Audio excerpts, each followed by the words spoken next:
এই বিজেপির সরকার ক্ষমতায় আসার আগে বলেছিল রান্নার গ্যাসের দাম যে মাসে সরকারে আসবে তার পরের মাসের 1 তারিখ থেকে রান্নার গ্যাসের দাম হয়ে যাবে 450 টাকা।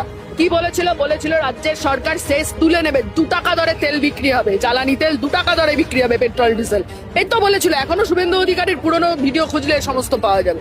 বলেছিল হকার উচ্ছেদ হলে আগে গিয়ে বুলডোজারের সামনে দাঁড়াবো। যা যা বলে এসেছিল, গরিব মানুষের জন্য যা যা প্রতিশ্রুতি ছিল একটা রক্ষা করেনি, গোটাটা একদম বড় লোকের হয়ে কাজ করে চলেছে। অন্নপূর্ণা ভান্ডারের ফর্ম নিয়ে হাজার রকমের হচ্ছে যে তার শর্ত আসছে, আয়ুষ্মান ভারতের ফর্ম নিয়ে হাজার রকমের শর্ত আসছে। যা বলেছিল এক কথা বলে ওরা ক্ষমতায় এসছে, ক্ষমতায় আসার পরে দাঁড়িয়ে দুর্নীতির অজুহাত দিয়ে আসলে সাধারণ গরিব মানুষকে নানান শর্তে বেঁধে বাদ দিতে চাইছে, সাধারণ মানুষকে সরকারি সুযোগ সুবিধা থেকে বাদ দেওয়ার কাজ করে যাচ্ছে। এর বিরুদ্ধে দাঁড়িয়ে আমরা সর্বত্র কথা বলছি। এসআইআর আমরা দেখেছি লজিক্যাল ডিসক্রিপেন্সির নামে প্রচুর মানুষকে বাদ দেওয়া হয়েছে। এই যে